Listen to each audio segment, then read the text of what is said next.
Assalamualaikum warahmatullahi wabarakatuh. Kami kelompok 7 akan mempresentasikan tentang sejarah pemberontakan PKI di Madiun 1948.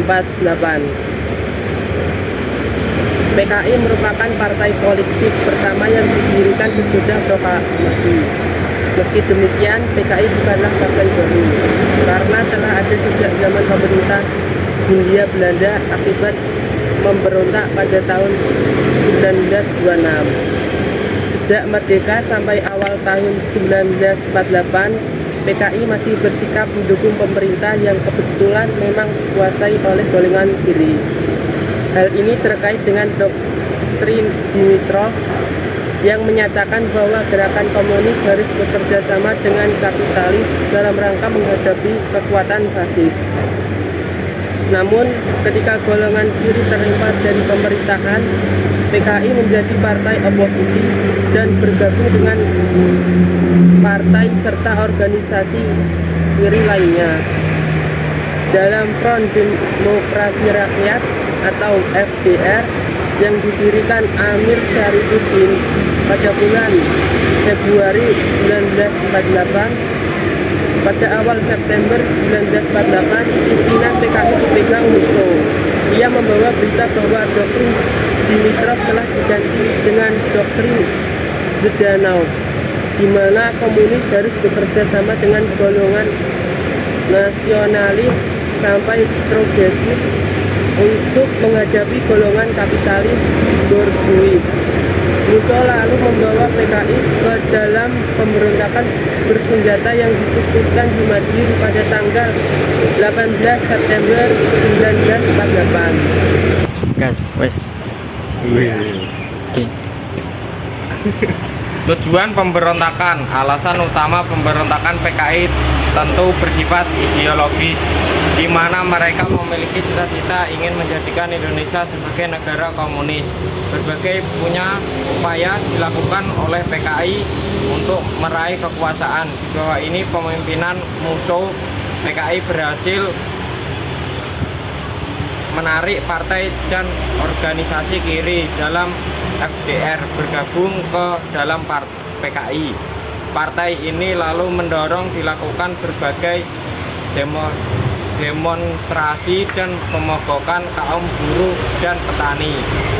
Sebagian kekuatan bersenjata juga berhasil masuk dalam pengaruh mereka. Musso juga kerap mengeluarkan pernyataan-pernyataan yang mengecam pemerintah dan membahayakan strategi diplomasi Indonesia melawan Belanda yang ditengahi Amerika Serikat. Pernyataan Musso lebih menunjukkan berpihakannya pada Uni Soviet yang komunis. Yo.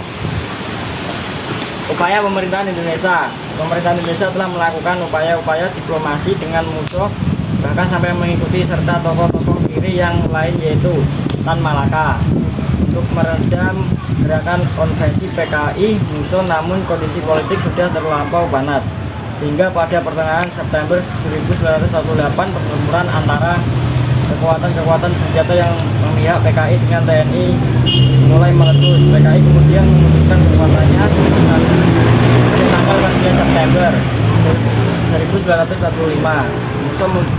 Musso memproklamirkan Republik Soviet Indonesia. Awal pemberontakan PKI, pembunuhan terhadap pejabat pemerintahan dan para pemimpin partai yang anti komunis terjadi. Kaum santri juga menjadi korban tapi pasukan pemerintah yang dipelopori divisi Siliwangi kemudian berhasil mendesak mundur. Pemberontakan puncaknya adalah ketika Musso tewas tertembak, Amir Syarifuddin juga tertangkap dan akhirnya dijatuhi hukuman mati. Tokoh-tokoh muda PKI seperti Aidit dan Lukman berhasil melarikan diri.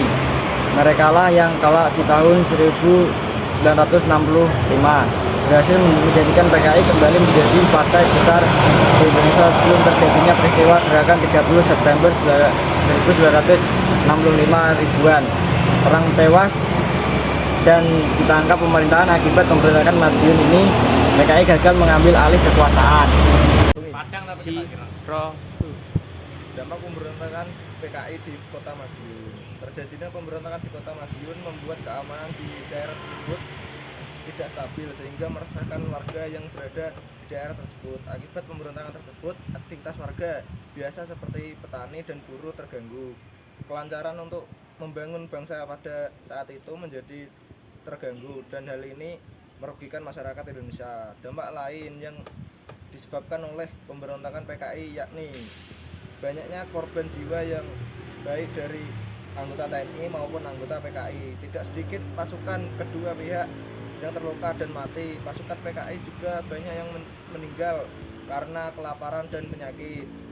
Pemberontakan PKI ini melibatkan setidaknya 8 batalion dan pasukan militer Indonesia yang harus bertempur melawan para pemberontak yang sebetulnya juga merupakan rakyat Indonesia.